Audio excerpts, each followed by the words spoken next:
हरे कृष्णा, राधे राधे। सभी भक्तों को सादर प्रणाम।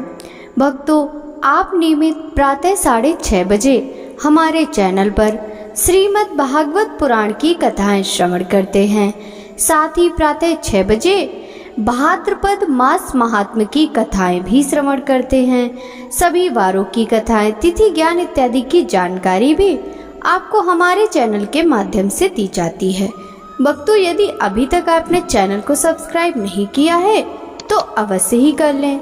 साथ ही बेल आइकन भी प्रेस कर लें, जिससे आने वाले हर नए वीडियो का नोटिफिकेशन आपको समय पर मिल सके। श्रीमद् भागवत पुराण के कल के अध्याय में आपने धुंधकारी को प्रेत योनि की प्राप्ति और उससे उद्धार तथा सप्ताह यज्ञ की विधि की कथा का रसपान किया था। भक्तों, श्रीमद् भागवत महापुराण के आज के इस अध्याय में हम प्रथम स्कंद के अंतर्गत श्री सूत जी से सौनकादि ऋषियों का प्रश्न मंगलाचरण, भगवत कथा और भगवत भक्ति का महात्म, भगवान के अवतारों का वर्णन की कथा का रसपान करेंगे।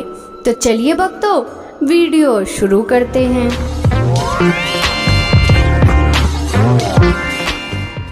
जिससे इस जगत की सृष्टि, स्थिति और प्रलय होते हैं, क्योंकि वह सभी सद्रूप पदार्थों में अनुगत है और असत पदार्थों से प्रकट है। जड़ नहीं चेतन है, पर तंत्र नहीं स्वयं प्रकाश है। जो ब्रह्मा अथवा हिरण्यगर्भ नहीं, प्रत्युत उन्हें अपने संकल्प से ही जिसने उन वेद ज्ञान का दान किया है, जिसके संबंध से बड़े बड़े विद्वान भी मोहित हो जाते हैं। जैसो तेजोमय सूर्य रश्मियों से जल का, जल में स्थल का और स्थल में जल का भ्रम होता है, वैसे ही जिनमें यह त्रिगुणमयी जागृत स्वप्न सुसुप्त रूपा सृष्टि मिथ्या होने पर भी अधिष्ठान सत्ता से सत्यवत प्रतीत हो रही है, उस अपनी स्वयं प्रकाश ज्योति से सर्वदा और सर्वथा माया और माया कार्य से पूर्णता मुक्त रहने वाले परम सत्य रूप परमात्मा का हम ध्यान करते हैं। महामुनि व्यास देव के द्वारा निर्मित इस श्रीमद् भागवत महापुराण में मोक्ष पर्यंत फल की कामना से रहित परम धर्म का निरूपण हुआ है। इससे शुद्धांत अंतःकरण सत्पुरुषों के जानने योग उस वास्तविक वस्तु परमात्मा का निरूपण हुआ है, जो तीनों तापों का जड़ से नाश करने वाली और परम कल्याण देने वाली है। अब और किस साधन या शास्त्र से क्या प्रयोजन? जिस समय भी सुकृति पुरुष इनके श्रवण की इच्छा करते हैं, ईश्वर उसी समय अविलंब उनके हृदय में आकर बंदी बन जाता है। रस के मर्मज्ञ भक्तजन, यह श्रीमद् भागवत वेद रूप कल्प वृक्ष का पका हुआ फल है। श्री सुखदेव जी तोते के मुख का संबंध हो जानने से यह परमानंदमयी सुधा से परिपूर्ण हो गया। इस फल में छिलका, गुठली आदि त्याज अंश तनिक भी नहीं है। यह मूर्तिमान रस है। जब तक शरीर में चेतना रहे, तब तक इस दिव्य भगवत रस का निरंतर बार बार पान करते रहो। यह पृथ्वी पर ही सुलभ है।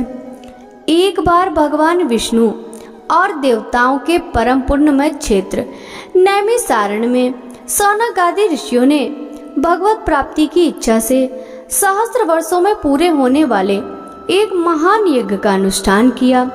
एक दिन उन लोगों ने प्रातः काल अग्निहोत्र आदि से नित्य कृत्यों से निवृत्त होकर सूत जी का पूजन किया और उन्हें ऊंचे आसन पर बैठाकर उनसे बड़े आदर से यह प्रश्न किया।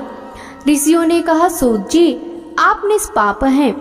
आपने समस्त इतिहास, पुराण और धर्म शास्त्रों का विधि पूर्वक अध्ययन किया है तथा उनकी भली भांति व्याख्या भी की है। वेद वेताओं में श्रेष्ठ भगवान बाद नारायण ने एवं भगवान ने कुछ सगुण निर्गुण रूप को जानने वाले दूसरे मुनियों ने कुछ जाना है। उन्हें जिन विषयों का ज्ञान है, वह सब आप वास्तविक रूप में जानते हैं। आपका हृदय बड़ा ही सरल और शुद्ध है। इसी से आप उनकी कृपा और अनुग्रह के पात्र हुए। गुरुजन अपने प्रेमी शिष्य को गुप्त से गुप्त बात भी बता दिया करते हैं। आयुष्मान, आप कृपा करके यह बतलाइए कि उन सब शास्त्रों, पुराणों और गुरुजनों के उपदेश में कलयुगी जीवों के परम कल्याण का सहज साधन आपने क्या निश्चय किया? आप संत समाज के भूषण हैं। इस कलयुग में प्रायः लोगों की आयु कम हो गई है। साधन करने में लोगों की रुचि और प्रवृत्ति भी नहीं है।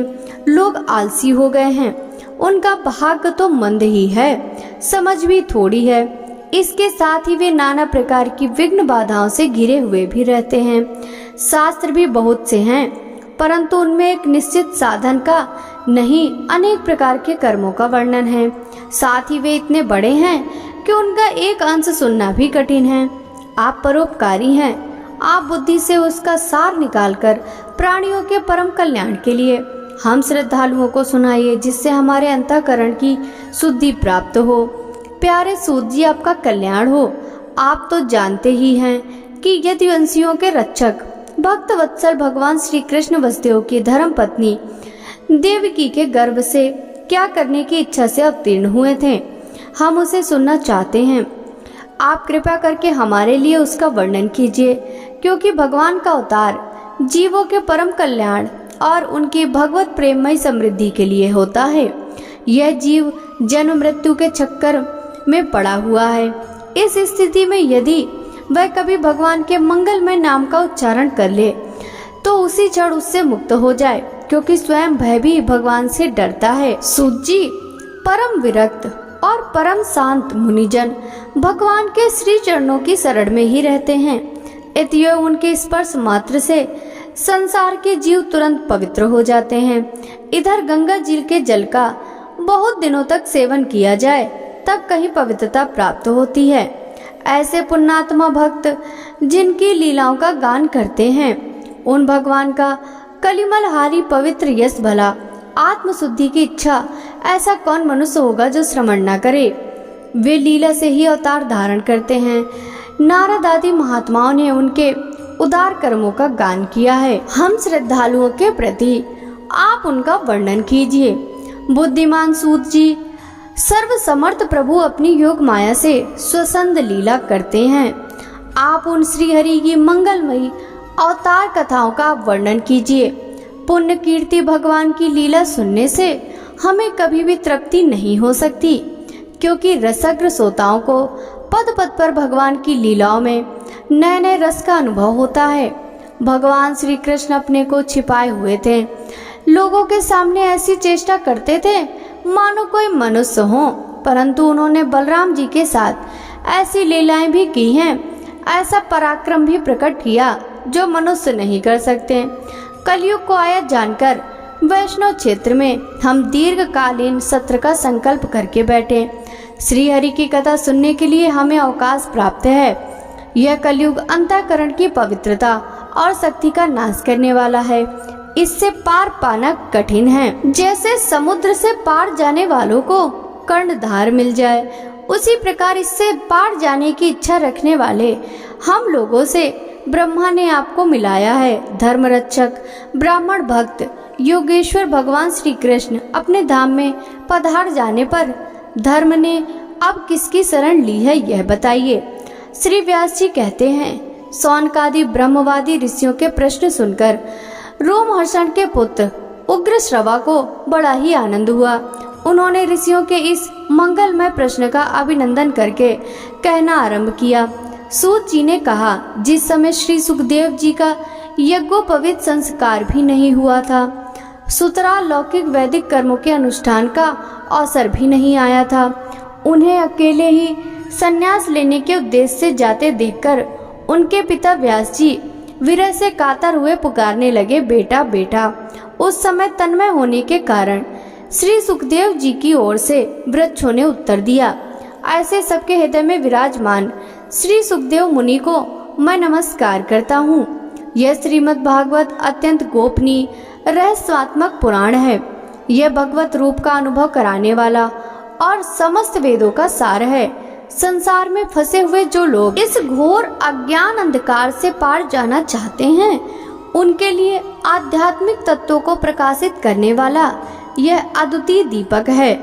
वास्तव में उन्हीं पर करुणा करके बड़े बड़े मुनियों के आचार्य श्री सुखदेव जी ने इसका वर्णन किया। मैं उनकी शरण ग्रहण करता हूँ।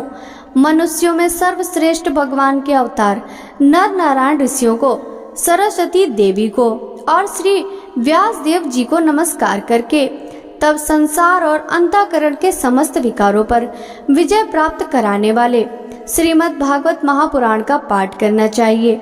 ऋषियों, आपने संपूर्ण विश्व के कल्याण के लिए ये बहुत सुंदर प्रश्न किया, क्योंकि यह प्रश्न श्री कृष्ण के संबंध में है और इससे भली भांति आत्मशुद्धि हो जाती है।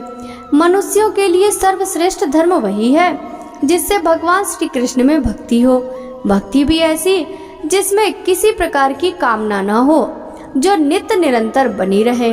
ऐसी भक्ति से हृदय आनंद स्वरूप परमात्मा की उपलब्धि करके कृत हो जाता है। भगवान श्री कृष्ण में भक्ति होते ही अनन्य प्रेम से उनमें चित्त जोड़ते हैं। निष्काम ज्ञान और वैराग्य का आविर्भाव हो जाता है।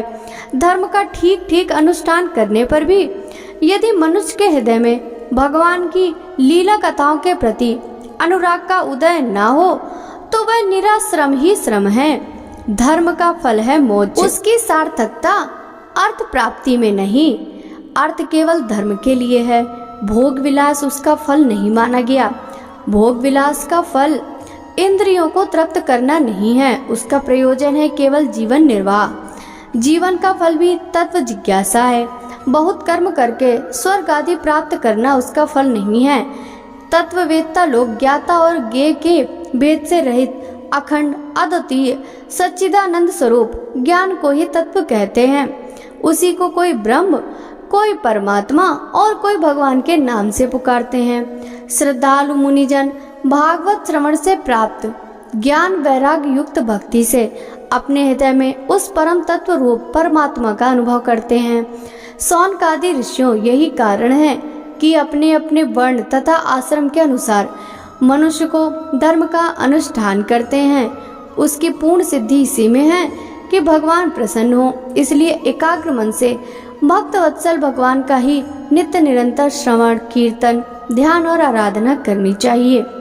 कर्मों की गांठ बड़ी कड़ी है। विचारवान पुरुष भगवान के चिंतन की तलवार से उस गांठ को काट डालते हैं। तब भला ऐसा कौन मनुष्य होगा जो भगवान की लीला कथा में प्रेम न करे।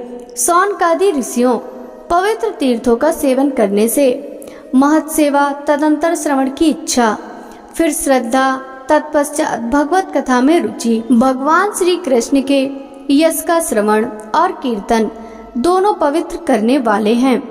वे अपनी कथा सुनने वाले के हृदय में आकर स्थित हो जाते हैं और उनकी अशुभ वासनाओं को नष्ट कर देते हैं, क्योंकि वे संतों के नित्य सुहृद हैं। जब श्रीमद् भागवत अथवा भगवत भक्तों के निरंतर सेवन से अशुभ वासनाएं नष्ट हो जाती हैं, तब पवित्र कीर्ति भगवान श्री कृष्ण के प्रति स्थायी प्रेम की प्राप्ति होती है। तब रजोगुण और तमोगुण के भाव, काम और लोभादि शांत हो जाते हैं और चित्त इनसे रहित होकर सत्वगुण में स्थित एवं निर्मल हो जाता है। इस प्रकार भगवान की प्रेममयी भक्ति से जब संसार की समस्त आसक्तियां मिट जाती हैं, हृदय आनंद से भर जाता है, तब भगवान के तत्व का अनुभव अपने आप हो जाता है। हृदय में आत्म स्वरूप भगवान का साक्षात्कार होते ही हृदय की ग्रंथि टूट जाती है, सारे संदेह मिट जाते हैं और कर्म बंधन छीड़ हो जाता है। इसी से बुद्धिमान लोग नित्य निरंतर बड़े आनंद से भगवान श्री कृष्ण के प्रति प्रेम भक्ति करते हैं, जिससे आत्म प्रसाद की प्राप्ति होती है। प्रकृति के 3 गुण हैं, सत्व, रज और तम। इनको स्वीकार करके इस संसार की स्थिति, उत्पत्ति और प्रलय के लिए एक अद्वितीय परमात्मा ही विष्णु, ब्रह्मा और रुद्र ये 3 नाम ग्रहण करते हैं। फिर भी मनुष्यों का परम कल्याण तो सत्वगुण स्वीकार करने वाले श्री हरि से ही होता है। जैसे पृथ्वी के विकार लकड़ी की अपेक्षा धुआं श्रेष्ठ है और उससे भी श्रेष्ठ है अग्नि, क्योंकि वेदोक्त यज्ञ यज्ञादि के द्वारा अग्नि सद्गति देने वाला है। वैसे ही तमोगुण से रजोगुण श्रेष्ठ है और रजोगुण से भी सत्वगुण श्रेष्ठ है, क्योंकि वह भगवान का दर्शन कराने वाला है। प्राचीन युग में महात्मा लोग अपने कल्याण के लिए विशुद्ध सत्वमय भगवान विष्णु की ही आराधना किया करते हैं। अब भी जो लोग उनका अनुसरण करते हैं वे उन्हीं के समान कल्याण भाजन होते हैं।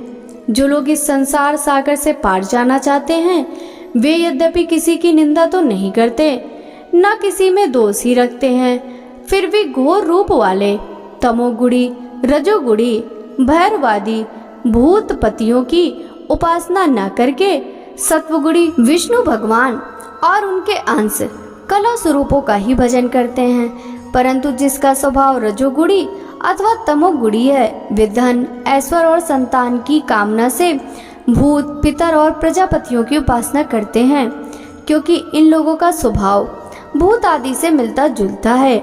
वेदों का तात्पर्य श्री कृष्ण में ही है, यज्ञों के उद्देश्य श्री कृष्ण ही हैं, योग श्री कृष्ण के लिए ही किए जाते हैं और समस्त कर्मों की परिसमाप्ति भी श्री कृष्ण में भी है। ज्ञान से ब्रह्म स्वरूप श्री कृष्ण की ही प्राप्ति होती है। तपस्या श्री कृष्ण की प्रसन्नता के लिए ही की जाती है। श्री कृष्ण के लिए ही धर्मों का अनुष्ठान होता है और सब गतियां श्री कृष्ण में ही समा जाती हैं। यद्यपि भगवान श्री कृष्ण प्रकृति और उसके गुणों से अतीत हैं, फिर भी अपनी गुणमयी माया से जो प्रपंच की दृष्टि से और तत्व की दृष्टि से नहीं है, उन्होंने ही सर्ग के आदि में इस संसार की रचना की थी। ये सत्व, रज और तम तीनों गुण उसी माया के विलास हैं। इनके भीतर रहकर भगवान इनसे युक्त सरीखे मालूम पड़ते हैं। वास्तव में वे परिपूर्ण विज्ञानानंदन हैं। अग्नि तो वस्तुतः एक ही है, परंतु जब वह अनेक प्रकार की लकड़ियों में प्रकट होती है तब अनेक सी मालूम पड़ती है। वैसी ही सबके आत्मस्वरूप भगवान तो एक ही हैं, परंतु प्राणियों की अनेकता से अनेक जान पड़ते हैं। भगवान ही सूक्ष्म भूत, तन्मात्रा, इंद्रिय तथा अंतःकरण आदि गुणों के विकार भूत भावों के द्वारा नाना प्रकार की योनियों का निर्माण करते हैं और उनमें भिन्न भिन्न जीवों के रूप में प्रवेश करके उन योनियों के अनुरूप विषयों का उपभोग करते कराते हैं। वे ही संपूर्ण लोकों की रचना करते हैं और देवता, पशु, पक्षी, मनुष्य आदि योनियों में लीला अवतार ग्रहण करके सत्व गुण के द्वारा जीवों का लालन पालन करते हैं। श्री सूत जी कहते हैं, सृष्टि के आदि में भगवान ने लोकों के निर्माण की इच्छा की। इच्छा होते ही उन्होंने महत्त्व आदि से निष्पन्न पुरुष रूप ग्रहण किया। उससे 10 इंद्रियां, 1 मन और 5 भूत, ये 16 कलाएं थी। उन्होंने कारण जल में शयन करते हुए जब योग निद्रा का विस्तार किया तब उनके नाभि सरोवर में से एक कमल प्रकट हुआ और उस कमल से प्रजापतियों के अधिपति ब्रह्मा जी उत्पन्न हुए। भगवान के उस विराट रूप के अंग प्रत्यंग में ही समस्त लोकों की कल्पना की गई। वह भगवान का विशुद्ध सत्वमय श्रेष्ठ रूप है। योगी लोग दिव्य दृष्टि से भगवान के उस रूप का दर्शन करते हैं। भगवान का वह हजारों पैर, जांघें, भुजाएं और मुखों के कारण अत्यंत विलक्षण है। उसमें सहस्त्रों सिर, हजारों कान, हजारों आंखें और हजारों नासिकाएं हैं। हजारों मुकुट, वस्त्र और कुंडल आदि आभूषणों से वह उल्लसित रहता है। भगवान का यह पुरुष रूप, जिसे नारायण कहते हैं, अनेक अवतारों का अक्षय कोश है। इसी से सारे अवतार प्रकट होते हैं। इस रूप के छोटे से छोटे अंश से देवता, पशु, पक्षी और मनुष्य आदि योनियों की सृष्टि होती है। उन्हीं प्रभु ने पहले कौमार सर्ग में सनक, सनंदन, सनातन और सनत कुमार इन 4 ब्राह्मणों के रूप में अवतार ग्रहण करके अत्यंत कठिन अखंड ब्रह्मचर्य का पालन किया। दूसरी बार इस संसार के कल्याण के लिए समस्त यज्ञों के स्वामी उन भगवान ने रसातल में गई हुई पृथ्वी को निकाल लाने के लिए विचार से सूकर रूप ग्रहण किया। ऋषियों की सृष्टि में उन्होंने देवर्षि नारद के रूप में तीसरा अवतार ग्रहण किया और सात्वता तंत्र का, जिसे नारद 5 रात्र कहते हैं, उपदेश किया। उससे कर्मों के द्वारा किस प्रकार कर्म बंधन से मुक्ति मिलती है इसका वर्णन है। धर्म पत्नी मूर्ति के गर्भ से उन्होंने नर नारायण के रूप में चौथा अवतार ग्रहण किया। इस अवतार में उन्होंने ऋषि बनकर मन और इंद्रियों का सर्वथा संयम करके बड़ी कठिन तपस्या की। 5वें अवतार में वे सिद्धों के स्वामी कपिल के रूप में प्रकट हुए और तत्वों का निर्णय करने वाले सांख्य शास्त्र का, जो समय के फेर से लुप्त हो गया था, आसुरी नामक ब्राह्मण को उपदेश दिया।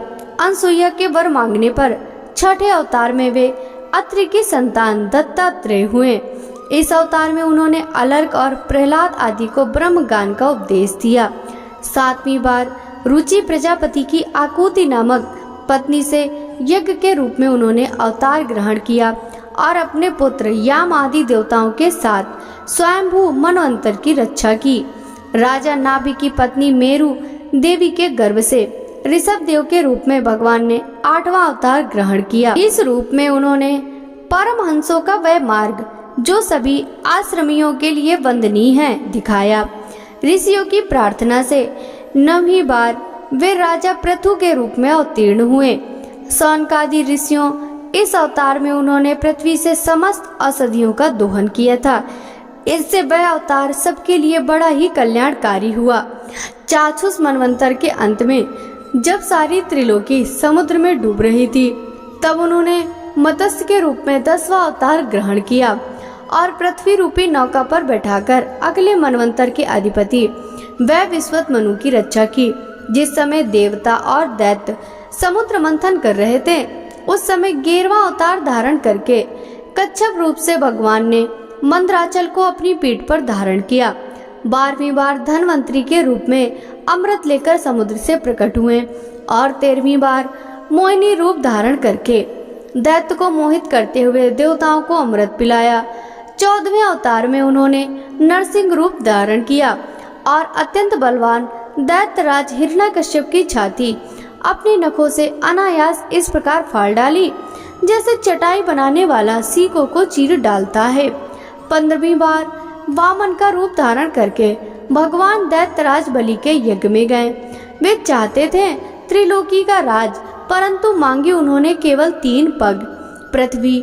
16वें परशुराम अवतार में जब उन्होंने देखा कि राजा लोग ब्राह्मणों के द्रोही हो गए हैं, तब क्रोधित होकर उन्होंने पृथ्वी को 21 बार क्षत्रियों से शून्य कर दिया। इसके बाद 17वें अवतार में सत्यवती के गर्भ से पराशर जी के द्वारा वे व्यास के रूप में अवतीर्ण हुए। उस समय लोगों की समझ और धारणा शक्ति कम देखकर आपने वेद रूप रच की कई शाखाएं बना दी। 18वीं बार देवताओं का कार्य संपन्न करने की इच्छा से उन्होंने राजा के रूप में राम अवतार ग्रहण किया और सेतु बंधन, रावण वध आदि वीरतापूर्ण बहुत सी लीलाएं की। 19वें और 20वें अवतारों में उन्होंने यदुवंश में बलराम और श्री कृष्ण के नाम से प्रकट होकर पृथ्वी का भार उतारा। इसके बाद कलयुग आ जाने पर मगध देश यानी बिहार में देवताओं के द्वेषी दैत्यों को मोहित करने के लिए अजन के पुत्र के रूप में आपका बुद्ध अवतार होगा। इसके लिए बहुत पीछे जब कलयुग का अंत समीप होगा और राजा लोग प्राय लुटेरे हो जाएंगे, तब जगत के रक्षक भगवान विष्णु यश नामक ब्राह्मण के घर में कल के रूप में अवतीर्ण होंगे। सौनकादि ऋषियों जैसे अगाध सरोवर में हजारों छोटे छोटे नाले निकलते हैं, वैसे ही सत्वनिधि भगवान श्री हरि के असंख्य अवतार हुआ करते हैं। ऋषि, मनु, देवता, प्रजापति, मनुपुत्र और जितने भी महान शक्तिशाली हैं, वे सबके सब भगवान के ही अंश हैं। ये सब अवतार तो भगवान के अंश अवतार अथवा कला अवतार हैं, परंतु भगवान श्री कृष्ण तो स्वयं भगवान यानी अवतारी ही हैं। जब लोग दैत्यों के अत्याचार से व्याकुल हो उठते हैं, तब युग युग में अनेक रूप धारण करके भगवान उनकी रक्षा करते हैं। भगवान के दिव्य जन्मों की कथा अत्यंत गोपनीय रहस्यमयी है। जो मनुष्य एकाग्र चित्त से नियम पूर्वक सायंकाल और प्रातः काल प्रेम से इसका पाठ करता है, वह सब दुखों से छूट जाता है। प्राकृत स्वरूप रहित चिन्मय भगवान का जो यह स्थूल जगदाकार रूप है, यह उनकी माया के महत्वादी गुणों से भगवान में ही कल्पित है। जैसे बादल वायु के आश्रय रहते हैं और दूसरपना धूल में होता है, परंतु अल्प बुद्धि मनुष्यों का बादलों का आकाश में और दूसरपने का वायु में आरोप करते हैं, वैसे ही अविवेकी पुरुष सबके साक्षी आत्मा में स्थूल दृश्य रूप जगत का आरोप करते हैं। इस स्थूल रूप से परे भगवान एक सूक्ष्म अव्यक्त रूप हैं, जो न जानते हैं कि स्थूल किस तरह आकार आदि गुणों वाला और न देखने सुनने में ही आ सकता है, वही सूक्ष्म शरीर है। आत्मा का आरोप या प्रवेश होने से यह जीव कहलाता है और इसी का बार बार जन्म होता है। उपर्युक्त सूक्ष्म और स्थूल शरीर अविद्या से ही आत्मा में आरोपित है। जिस अवस्था में आत्मा स्वरूप के ज्ञान से यह आरोप दूर हो जाता है, उसी समय ब्रह्म का साक्षात्कार होता है। तत्वज्ञानी लोग जानते हैं कि जिस समय यह बुद्धि रूपा परमेश्वर की माया निवृत्त हो जाती है, उस समय जीव परमानंदमय हो जाता है और अपनी स्वरूप महिमा में प्रतिष्ठित हो जाता है। वास्तव में जिनके जन्म नहीं है और कर्म भी नहीं है, उन हृदयेश्वर भगवान के अपराकृत जन्म और कर्मों का तत्वज्ञानी लोग इस प्रकार वर्णन करते हैं, क्योंकि उनके जन्म और कर्म वेदों के अत्यंत गोपनीय रहस्य हैं। भगवान की लीला अमोघ है। वे लीला से ही संसार का सृजन, पालन और संहार करते हैं, किंतु इसमें आसक्त नहीं होते। प्राणियों के अंतःकरण में छिपे रहकर ज्ञानेंद्रियां और मन के नियंता के रूप में उनके विषयों को ग्रहण भी करते हैं, परंतु उनसे अलग रहते हैं। वे परम स्वतंत्र हैं। ये विषय कभी उन्हें लिप्त नहीं कर सकते। जैसे अनजान मनुष्य जादूगर अथवा नट के संकल्प और वचनों से ही करामात को नहीं समझ पाता, वैसे ही अपने संकल्प और वेद वाणी के द्वारा भगवान के प्रकट किए हुए इन नाना नाम और रूपी तथा उनकी लीलाओं को कुबुद्धि जीव बहुत सी तर्क युक्तियों के द्वारा नहीं पहचान सकता। चक्रपाणी भगवान की शक्ति और पराक्रम अनंत हैं, उनकी कोई थाह नहीं पा सकता। वे सारे जगत के निर्माता होने पर भी उससे सर्वथा परे हैं। उनके स्वरूप को अथवा उनकी लीला के रहस्य को वही जान सकता है, जो नित्य निरंतर निष्कपट भाव से उनके चरण कमलों की दिव्य गंध का सेवन करता है, सेवा भाव से उनके चरणों का चिंतन करता है। सौनकादि ऋषियों, आप लोग बड़े ही सौभाग्यशाली तथा धन्य हैं, जो इस जीवन में और विघ्न बाधाओं से भरे इस संसार में समस्त लोकों के स्वामी भगवान श्री कृष्ण से वह सर्वात्मक आत्मभाव वह अनिर्वचनीय अनन्य प्रेम भक्त करते हैं। फिर जिनसे इस जन्म मरण रूप संसार के भयंकर चक्र में नहीं पड़ना होता। भगवान वेद व्यास ने यह वेदों के समान भगवत चरित्र से परिपूर्ण भागवत नाम का पुराण बनाया है। उन्होंने इस शाघनीय कल्याणकारी और महान पुराण को लोगों के परम कल्याण के लिए अपने आत्मज्ञान शिरोमणि पुत्र को ग्रहण कराया। इससे सारे वेद और इतिहासों का सार संग्रह किया गया। सुखदेव जी ने राजा परीक्षित को यह सुनाया। उस समय वे परम ऋषियों से घिरे हुए आमरण अनशन का व्रत लेकर गंगा तट पर बैठे हुए थे। भगवान श्री कृष्ण जब धर्म ज्ञान आदि के साथ अपने परम धाम को पधार गए, तब इस कलयुग में जो लोग अज्ञान रूपी अंधकार से अंधे हो रहे थे, उनके लिए यह पुराण रूपी सूर्य इस समय प्रकट हुआ। सौनकादि ऋषियों, जब महातेजस्वी सुखदेव जी महाराज वहाँ इस पुराण की कथा कह रहे थे, तब मैं भी वहाँ बैठा था। वहाँ मैंने उनकी कृपापूर्ण अनुमति से इसका अध्ययन किया। मेरा जैसा अध्ययन है और मेरी बुद्धि ने जितना जिस प्रकार इसको ग्रहण किया, उसी के अनुसार इसे मैं आप लोगों को सुनाऊंगा। भक्तों, आगे की कथा का वृतांत हम कल के अध्याय में श्रवण करेंगे। श्रीमद् भागवत पुराण के प्रथम स्कंद के अंतर्गत की यह कथा यदि आपको अच्छी लगी हो तो इस वीडियो को लाइक कर ज्यादा से ज्यादा भक्तों के साथ शेयर कीजिएगा। साथ ही वीडियो के कमेंट बॉक्स में जय श्री कृष्णा राधे राधे जरूर लिखिएगा, जिससे भगवान श्री कृष्ण चंद्र की कृपा दृष्टि सदा सर्वदा आप सभी पर इसी प्रकार बनी रहे। आपसे मिलते हैं श्रीमद् भागवत पुराण के प्रथम स्कंध के अंतर्गत आगे की कथाओं के साथ। तब तक सभी भक्तों को हरे कृष्णा राधे राधे हरि बोल।